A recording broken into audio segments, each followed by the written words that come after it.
Podcast Network. Your team every day.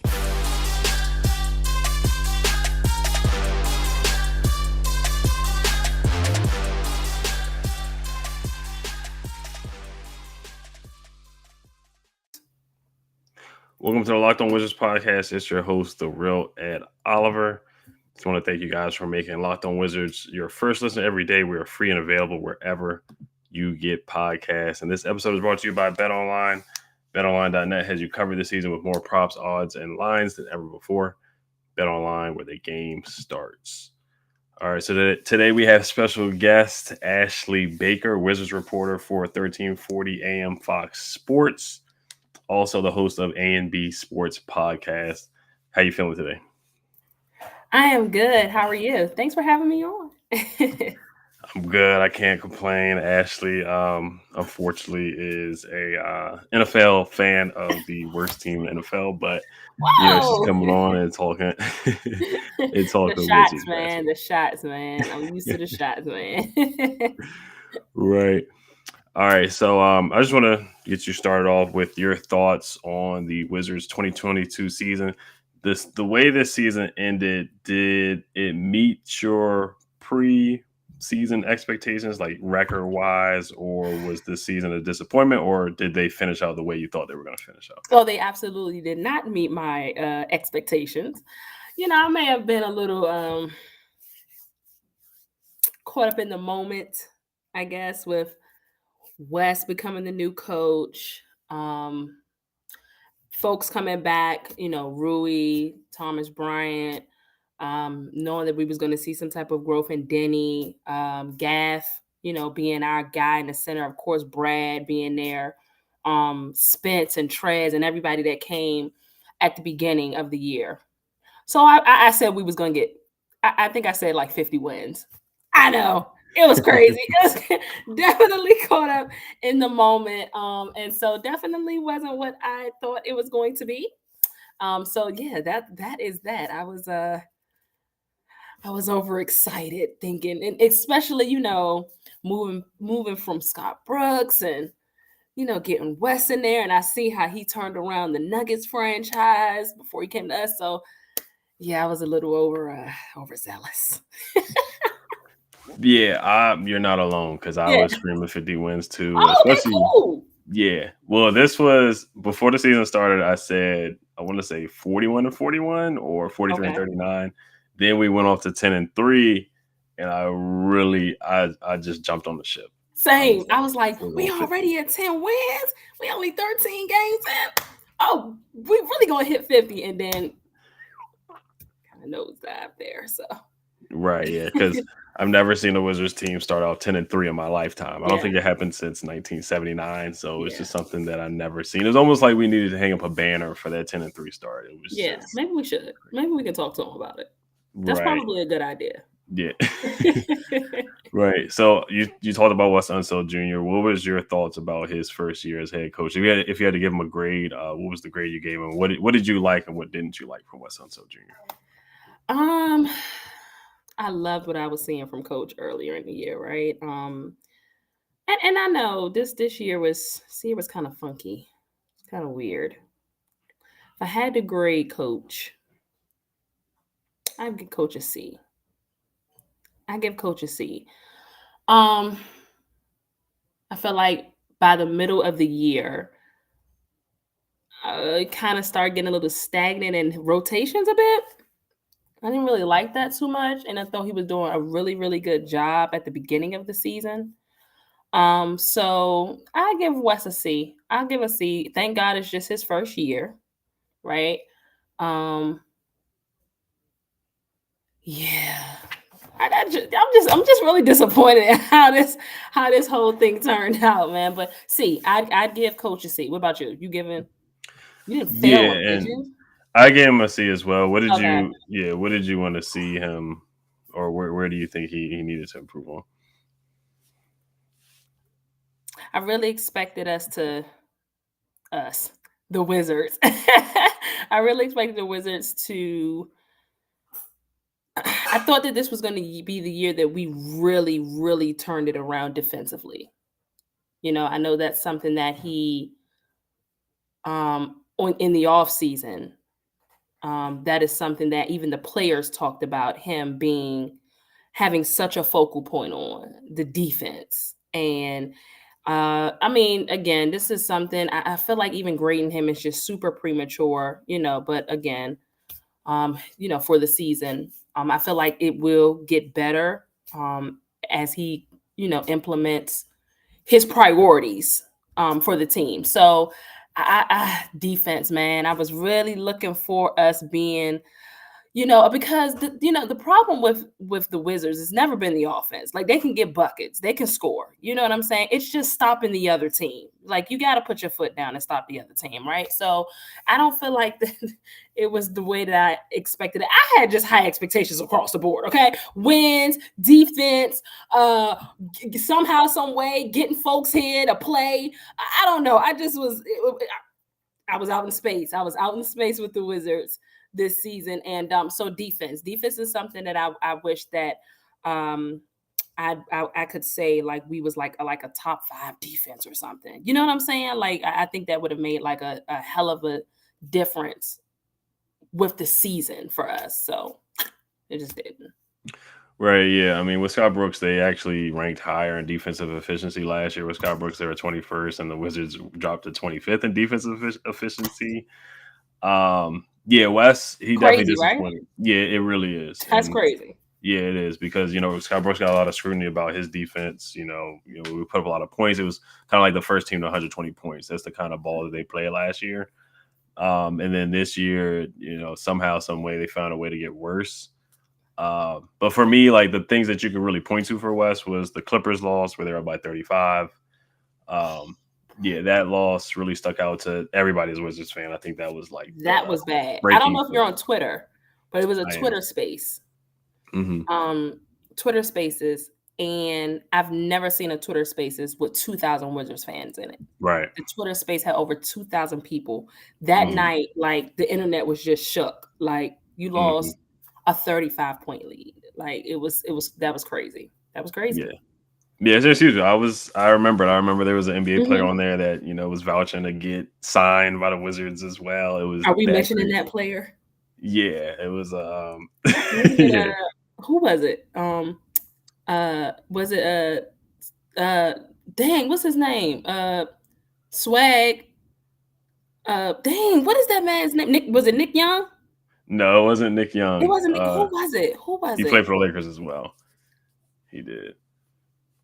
I can't even remember who it was, but he was definitely. Oh, you talking about Yeah, it's almost like we play the Jeopardy song right now. I know. I'm so upset because I can't think of his name off my head. Quint. Yeah, it was Quint Cook. Right. Quint. Yeah. I want to say Quincy. Right. Yeah. So it got that bad. And of course, him. Wes is still learning. To be a leader of men. I think police in the locker room. There's rumors about. Of course, the Trez and Dinwiddie fight, Davies Bertans and Denny get into an altercation or almost altercation. Yep. Guys not getting along, and then the report of people not liking Dinwiddie. His teammates don't like him. He's a shell of himself. So that's just something, Wes connecting with the players. Of course, the showcasing before the trade deadline, is that on Tommy Shepard or is that on Wes? The disconnect there, not playing Dale Gafford, starting Hollow Neto for multiple games. Then he plays Sato and they start winning games. So it's kind of like a long laundry list that I did that I've written down for Wes to improve on. Yeah, and then you brought up the biggest point, defense. And then there was, Trez had a press conference where he's complaining about, can a squirrel get a nut, get some more touches. Dinwiddie was talking about his role and whatnot. And then, of course, the indictment of players talking about the offense being too complicated. So he's a rookie head coach. Yes. They had the whole virus thing. He was out for a couple of games. Yep. Brad had the virus. He in protocols. Kuzma was in protocols. Multiple guys in protocols. Dinwiddie was in protocols at one point. So yeah, it's his first year. They do have to help him out with some more talent, but and they have to add some guys. So next, I do want to ask you about offseason needs, but before we do get to that, we have a quick word from Athletic Greens. So what is AG1? What is this stuff? With one delicious scoop of AG1, you're absorbing 75 high-quality vitamins, minerals, whole food source, superfoods, probiotics, and adaptogens to help you start your day right. This special blend of ingredients support your gut health, your nervous system, your immune system, your energy, recovery, focus, and aging. All of these things. Athletic Greens was created when the founder experienced a ton of gut health issues and ended up on a complicated supplement routine to recover. It cost him only $100 a day. He created Athletic Greens after experiencing how difficult it was to create an optimal nutrition routine on your own. Athletic Greens has over 7,000 five-star reviews recommended by professional athletes, trusted by leading health experts such as Tim Ferriss and Michael Gervais. Right now, it's time to reclaim your health and arm your immune system with convenient daily nutrition. It's just one scoop and a cup of water every day. That's it. No need for a million different pills and supplements to look out for your health. To make it easy, Athletic Greens is going to give you a free 1-year supply of immune-supporting vitamin D and 5 free travel packs with your first purchase. All you have to do is visit athleticgreens.com/NBA Network. Again, that is athleticgreens.com/NBA Network to take ownership over your health and pick up the ultimate daily nutritional insurance. Thank you for making Locked On Wizards your first listen. For your next listen, check out the Locked On Now podcast, nightly recaps of every NBA game with analysis from our local experts. It's free and available wherever you get podcasts.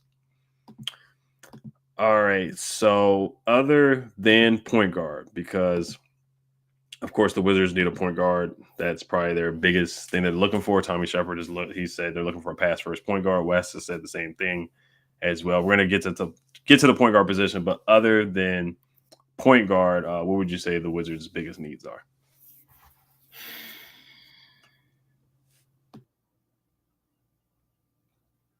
And there's a lot of them. I know there are. I know. I'm trying to figure out which one is the biggest. I know you said other than point guard, man. I mean, okay, so let me ask you this. Do we know who for sure is not coming back? That's a good question, too, because I did want to ask you later about some of the free agents. Yeah. You know, how Neto's a free Right, agent. Neto's a free agent. Thomas Bryant's a free agent. Ish Smith has a team option, so they can pick up his option. If not, then he'll be a free agent. Anthony Gill has a team option as well, so he's technically somewhat of a free agent or a restricted free agent.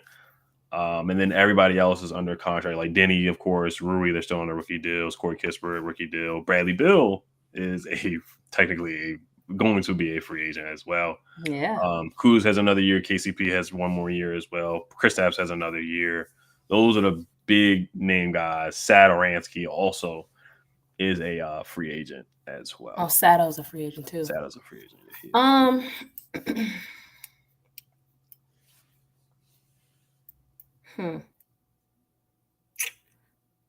know you said outside of point guard, man, but that point guard is just so glaring.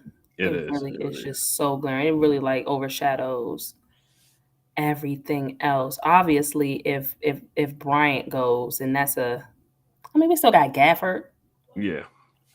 So I keep saying we. My bad. I can't help it. No, it's fine. It's 100% fine. Still got Gaff.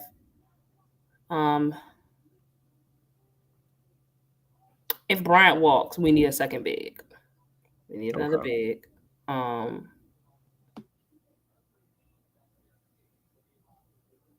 don't know. That point guard position is so glad. I had to take up so much like thinking time. Sometimes I think and I talk it out as I'm thinking because you sent me the rundown and I'm like, damn, I had it in my mind. But when I just sit and think about how glaring that point guard position is, man, like that's a big thing. I feel like you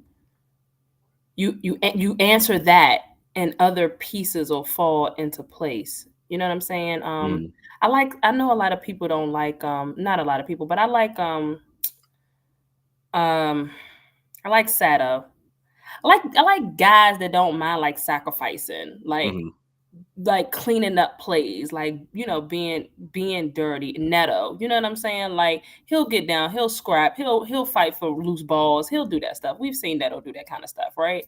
So I don't think the fan base really cares for like Neto too much, but I just like a guy that can be like scrappy. You know what I'm saying? They don't have to come back though. Like if we can get some other folks in, you know what I'm saying? Like definitely. Yeah. So I'm not big on it. We can get other, viable players, folks off the bench, quality role players. I gotta see who's available. We also gotta see who's available this year, man. Like, Yeah, so for the point guard, but like what I would say, what they're looking for, Bradley Beal laid it out on the post game show when he had the interview. When they asked him, what he's looking for, he wants dogs, he wants taller guards. So that would scratch off Neto and Ish because they're both about 6 feet tall. He wants dogs. when you So say dogs, like, but I think I'm standing Neto a bit here. Like, what is he like? Scrappy? That's gonna go like. You can't be asking for that and then you don't do that. that's a fair point as well. You gotta be scrappy and be a dog too if that's what you want to ask for. You know what I'm saying? Mhm. So, but that's another topic for Yeah. that's another topic for another day. So, but yeah, okay. So he said scrappy dogs. So who else? Who's canceling out from the dog standpoint for you? Yeah, so when I think about a dog, I guess I would think about a Patrick Beverly, Yes. raw around guy. Montrezl Harrell, you could call him a dog too, But, just yeah. energy. Marcus Smart, somebody Yeah. like that. Draymond Green, guys like Okay. that. The question is, are they available? How are the Wizards going to acquire those guys? It's going to be during the draft, through a trade, free agency. How are they going to get that? Some guys that could be available, like Gary Payton II. We had him on the roster a couple of years ago. He's on the Warriors right now. Robert Covington, somewhere he's a defensive-minded guy. Malik Monk, but yeah, we need some defensive-minded guys in here. We need shooters. Corey Kisper's a good three-point shooter, but he's inconsistent. Bradley Beal didn't shoot the ball from the three well this year. He was 30% from the three. That's not great. We were dead last in three-pointers made this year. So we need some guys that can space the floor and knock down some shots for sure. Neto, yeah, he's not a bad third-string guard or a guy off the bench, but he just kind of showed that he's just not a point guard. He's more of a combo scoring guard. Same thing with Dinwiddie. He's just not – he was not a good fit next to Brad. And then Dinwiddie goes to a different team. He plays better because he comes off the bench and he's more of a scorer. So we got to find a pass-first guy that can fit with Brad. But I do want to get your take on the point guard position because we brought it up, some names that are available who you would take a look at. But before we do get to that, this episode – is brought to you by Built Bar. Have you tried the Puffs? If you haven't, you're missing out on one of Built Bar's best tasting bars. Puffs are a fan favorite with some incredible flavors: yummy cinnamony churro, coconut marshmallow, banana cream pie. It's so good. These are going to be your new favorite. All Built Bars are covered in 100% real chocolate. Yes, Puffs included, 100% real chocolate. Go to Built.com and scroll down to the macros chart. You'll be blown away. High protein, low cal, high fiber, low carbs. Most Built Bars contain 130 calories, 4 grams of sugar, 4 net carbs, and 17 grams of protein. Compare that to a candy bar, which usually has around 240 calories, 30 grams of sugar, and dozens of net carbs. A Built Bar, they're all about the taste. They make it taste delicious first, then figure out how to make it healthy. And I don't know how, but they put off every time. Go to Built.com, use promo code LOCK15 and get 15% off your order. Use promo code LOCK15 for 15% off at Built.com. All right, so and I'm watching the Heat and the Hawks game right now. A guy like a PJ Tucker, but it's like how do you get one of those guys? But for the point guard position, how do you see the Wizards attacking the point guard position? Chris Miller from NBC Sports Washington, he put out 4 names. He put out that the Wizards could possibly target. One he listed DeJounte Murray, Malcolm Brogdon. Yep. Who was the other guy? John Wall was on the list as well, and Markelle Fultz. Now, I don't know how attainable those 4 guys, but how do you see the Wizards acquiring a point guard this year in the offseason? And would you welcome a John Wall return? Oh, I love John Wall back. But that's the homer in me, right? That's the homer. Listen, I'm in media, so I love a good storyline, right? So obviously, John Wall coming back home, like, that's going to make headlines. That's going to be a topic of conversation. That's going to have him talking on ESPN and Fox, and it's going to have them talking. And I just want them to talk about us, right? Give us something. Give them something to talk about. You're right. But he's not a pass first point guard. I don't think. I mean, what you think? I think maybe. Yeah, go ahead. No, I was going to say maybe he's come into that. Yeah, I think he totally can be. I mean, when he was here, he was averaging 10 assists a couple seasons.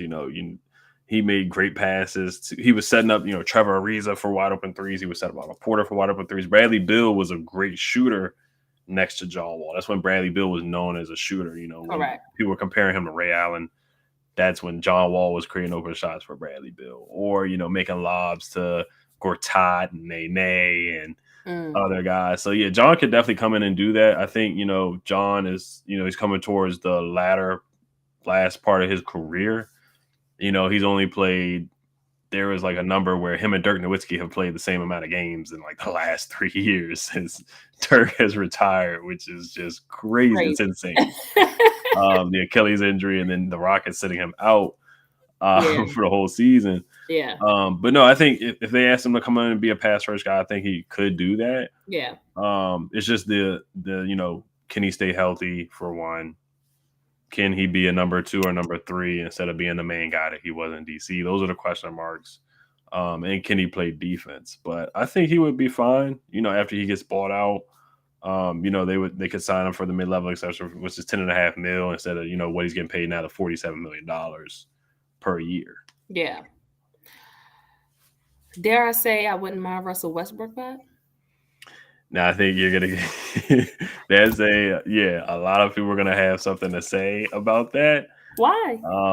Russ ran it up with us the second half of the season when he was here. He did. We was talking about, and he's a triple double machine. So he can get those assists off. Mm-hmm. He brings the energy, the veteran leadership. You know what I'm saying? Mm-hmm. He'll keep us in the news.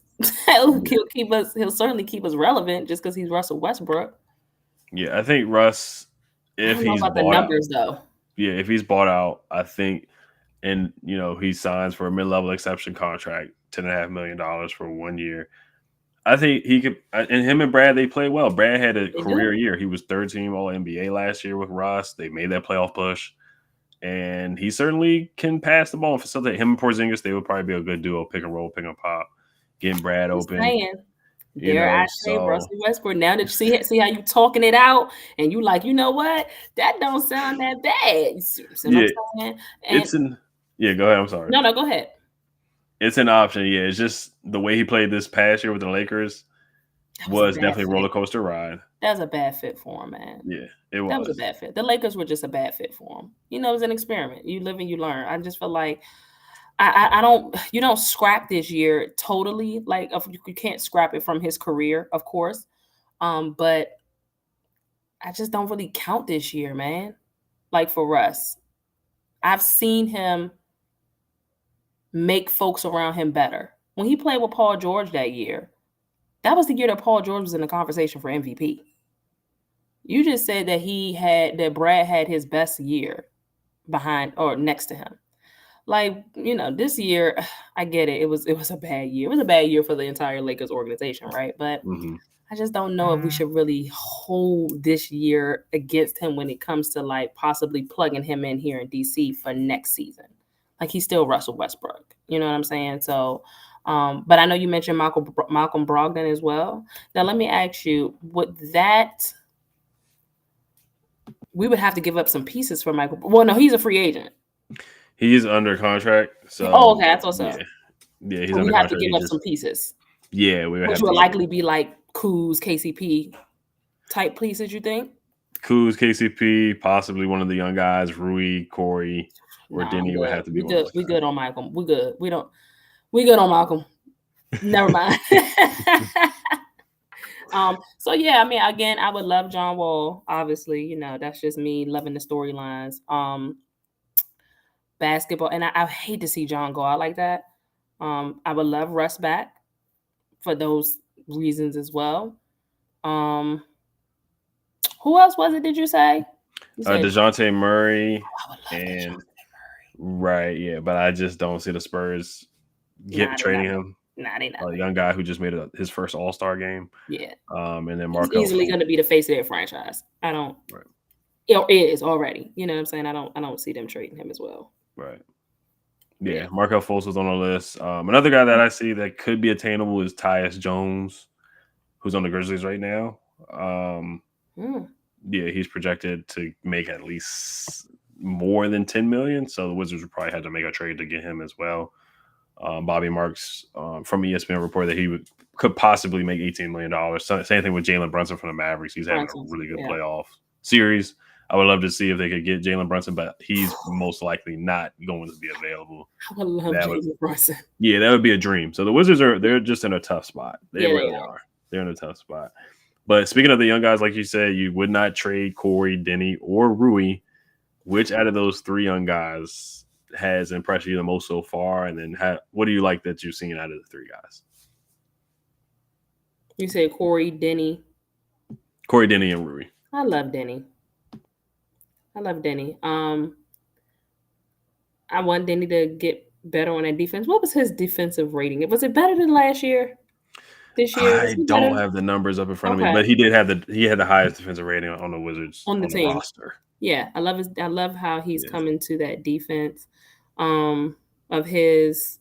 Denny's my guy. I was a Denny guy when they drafted him though, so I might be a little biased. I might be being a little biased here, but I like Denny, man. I like his game. The upside is incredible. I like Corey too. Good 3-point shooter. You know what I'm saying? I love Corey. I think he'll get better. You know, these young guys really have a ton of potential, man. They really do have a ton of potential.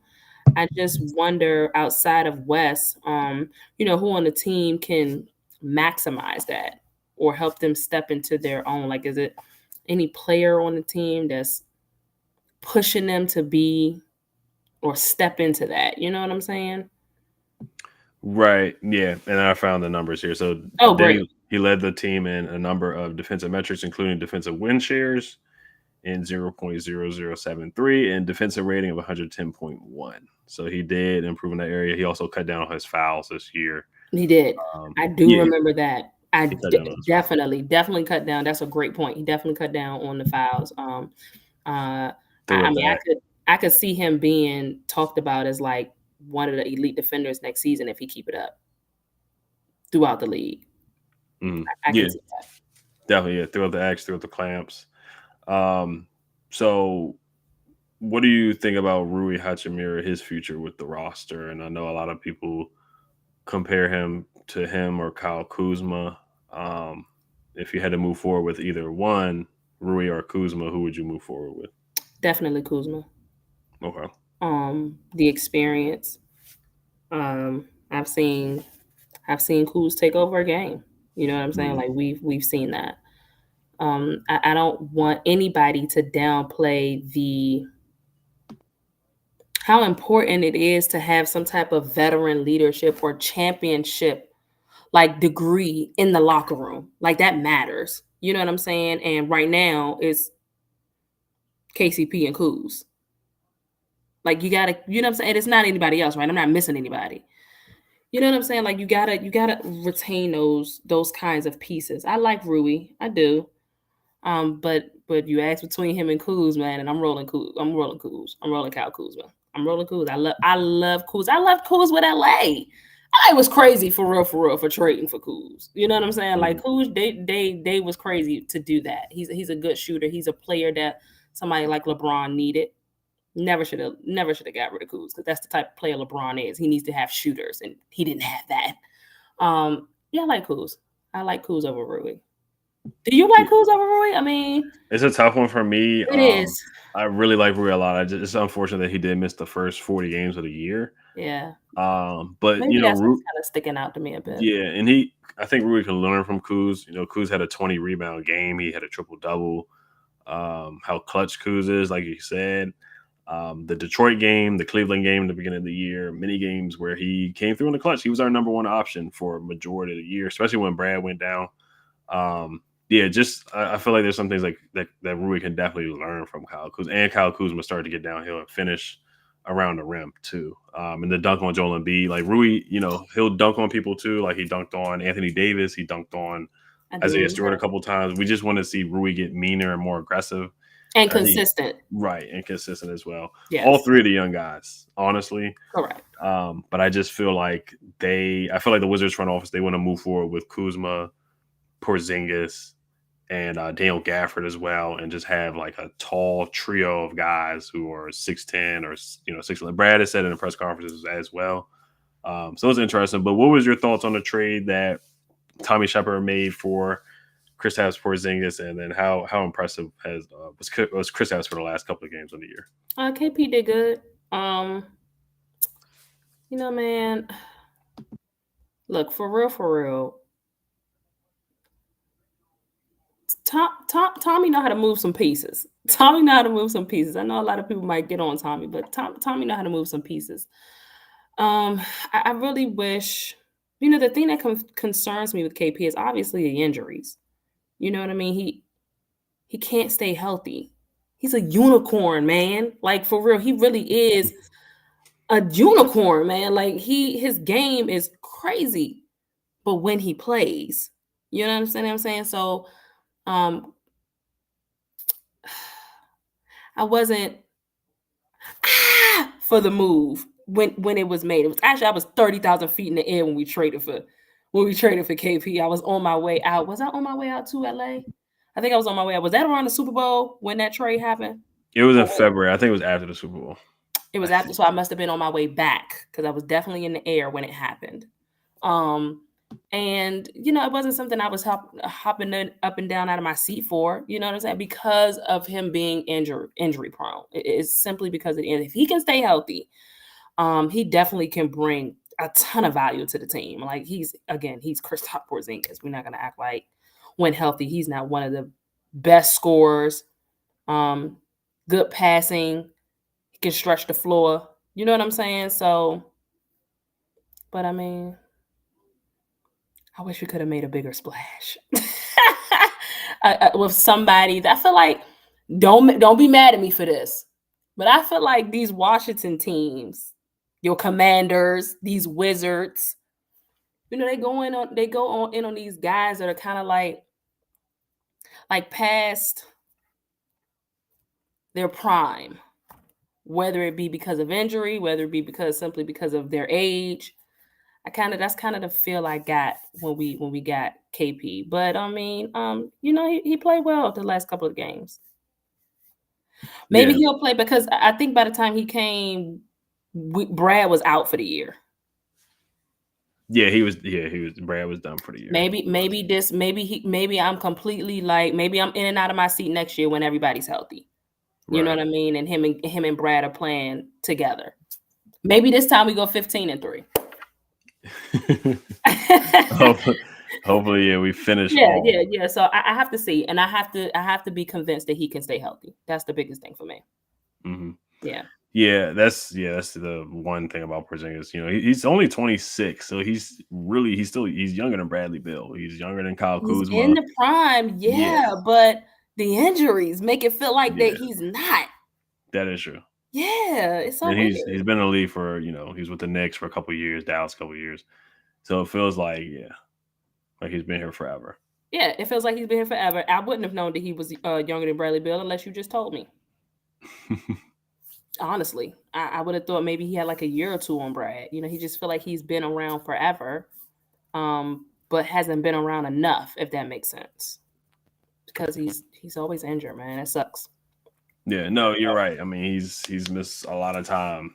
When you're 7'3", when guys are so tall, it's just they're vulnerable to get hurt. So he's just got to stay. But I thought he played really well. Like the last couple games of the year, the Lakers game where we won, he put up 26. The Dallas revenge game, I thought he played really well. He put up a couple of games. So he had 130-point game. I thought he was very impressive. I'm excited to see him play next year with Brad. They can have a nice duo. If they can get a solid point guard in, I think they can play him, Kuzma, and Porzingis. They can be a solid three. Not a big three, but a solid three. So my last question before we wrap up. Wait a minute. Before you ask me that, though. Mm-hmm. You said the point guard. You plug a point guard in, you think they could be solid, like a John Wall point guard? Like, what you think? Like, can we play? I mean, how crazy would it be if it was like John Wall? Do you think he will work? I do think John could work. I think because you wouldn't have to trade anybody. That's the best thing about it. With Brogdon or Murray or Markelle Fultz or Tyus Jones or other guys, that could possibly be available. You have to trade pieces. You have to trade possibly a first round pick. You might have to give up Rui or some other guys. John could come in, and I think he could fill in a role, and he could bring in some of that dog mentality. They need a guy who is an alpha dog, who's more of a leader, who can be a mean guy as well. And him and Brad, they play well together. Now their ceiling, we've seen at best they got to the second round, so I'm not expecting them to make a playoff push or anything like that. But I think they can be a good offense functioning team where, him and Gafford could have a nice duo threat, throwing lobs to Gafford, and they could push the pace too. I think they need to run a little bit more than what they did last year. This slow pace that Wes had them on, I think they do need to push the pace. And with John Wall, you're obviously going to push the pace. Just exactly. Even though he's had some injuries, he's still faster than majority of the point guards in the league. He's still probably a top 5 fastest point guard in the league. So he's going to push the pace. He's going to get open shots for Brad.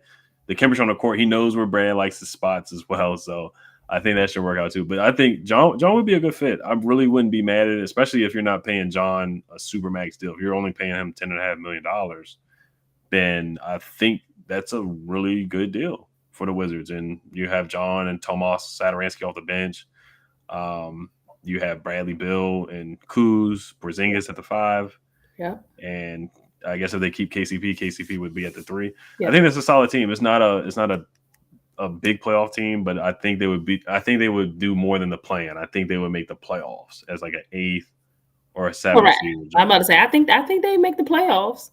I think they make the playoffs because of that play-in possibility, so play-in give you hope, so I think that they would. Man, this is the problem right here. I have these kinds of conversations, get me all excited, and next thing you know, I'm saying we win in 50 games next year if any of these kind of moves happen. See, this is the thing. This is I see what y'all be doing, man. This is get me all hype, and I'm like, don't let John Wall come back because I'm calling 60 games, okay? I'm calling 60 if they get John Wall back, and then I'm gonna be upset at the end of the year, sitting at 42 wins. Yeah, I wouldn't do that. I wouldn't bet any 60 wins. I would bet. I think the betting line was still. Hey, a girl can wish, man. A girl can wish. Right.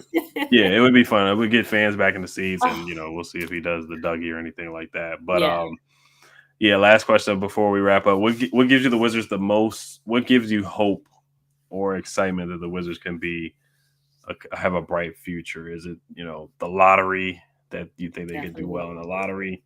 Or what gives you optimism about their future? Is it Bradley Beal coming back, or what will give you optimism about the Wizards? I want to look at something really quick. What did we finish? We finished 10th in the East. I mean 10th in the NBA. The lottery, as you mentioned. Yeah, 10th worst record. So 10th best lottery odds. Okay, got it. I'm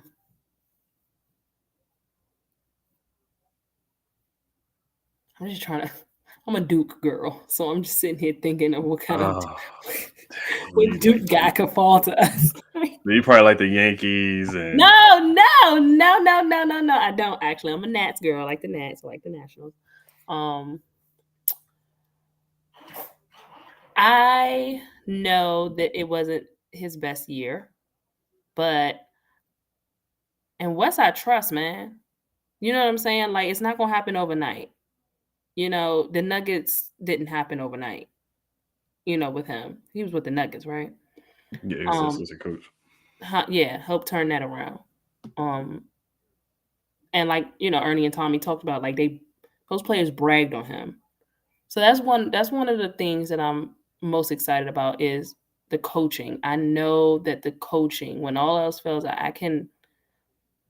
I know that the coaching won't be like horrible. Again, he has got to get them better defensively. You can't drop off in defense following behind Scott Brooks. Like that wasn't a good look. But having Randy Whitman and then Scott Brooks, I'm excited for Wes. I'm excited for Wes, and I feel like if they draft well, grab some pieces, I feel like he'll be able to coach that, man. You know what I'm saying? And speak life into the players. You know what I'm saying? create some type of brotherhood between them, be the lead guy for that.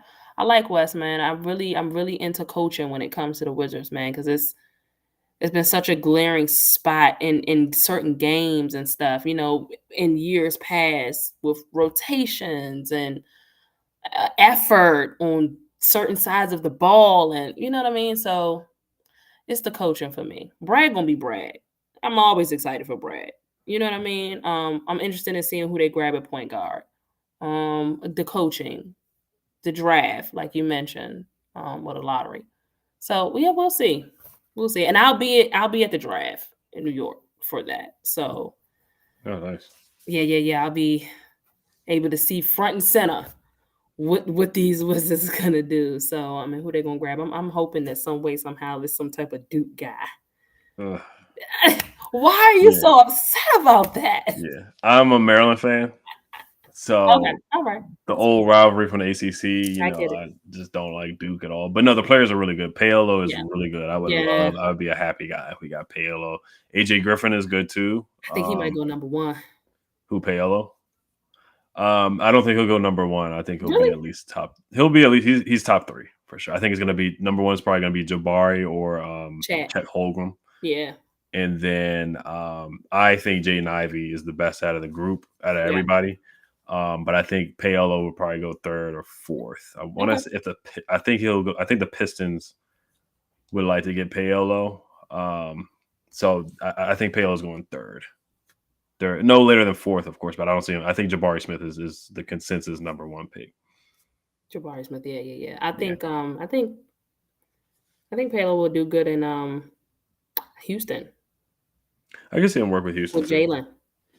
Yeah, I can see him working out there. I can see him working out there for sure. But if any of them can drop to us, that would be amazing. Yeah, the Wizards they just have they have to get lucky. They have to get into the top 5 or top 4. Oh man, I hope so. But yeah, so I mean, it's a couple of different spots, bright spots that I'm looking forward to. But really interested in seeing what Wes is going to do going forward. Yeah, that's a good one. I'm excited to see what Wes can do. I mean, I know he's worked his way up. He was with the Wizards when they had Gilbert and Caron and Anton, and he's worked his way up. He was, a defensive-minded coach or assistant with the Nuggets, helped them upset the Clippers in the bubble. So, but he's definitely got his work cut out for him. And it's not just him; it's on the roster too. Sometimes the players are only good as your roster, and the Wizards do need to upgrade and make some moves to get some guys in here. So. But Ashley, I just want to thank you guys. I want to thank you for coming on. And if you want to plug your Twitter or anything, just tell the people what you got coming up. Absolutely. So Ashley Baker _21 is where you can follow me on Facebook, on Instagram and Twitter. I'm on Facebook as Ashley Baker. I do tons of Twitter spaces. I am like the Twitter space queen in these Twitter streets. Right, you gotta ask about me, and I'm really keyed in on basketball right now. Really keyed in on these playoffs. When it comes to these spaces, a lot of the times it's just the reaction from the games for the night. Outside of that, of course, I do. I cover the NFL as well. So yeah, man, I am available. I do have my podcast, and I'm going to be relaunching soon, called About Nothing But Sports, and you can find that on Apple, Spotify, wherever you like to listen to podcasts is where you'd be able to find mine. So yes. Yep. Thank you, Ashley, for coming on. I just want to thank you guys for making Locked On Wizards your first listen every day. Now make your second listen Locked On NBA. From the first jump ball of the play-in tournament to the last possession of the finals, Locked On experts take you deep inside the playoffs with insight and analysis affecting all 30 teams. Thank you again, Ashley. Everybody have a good one. Hail to the Wizards.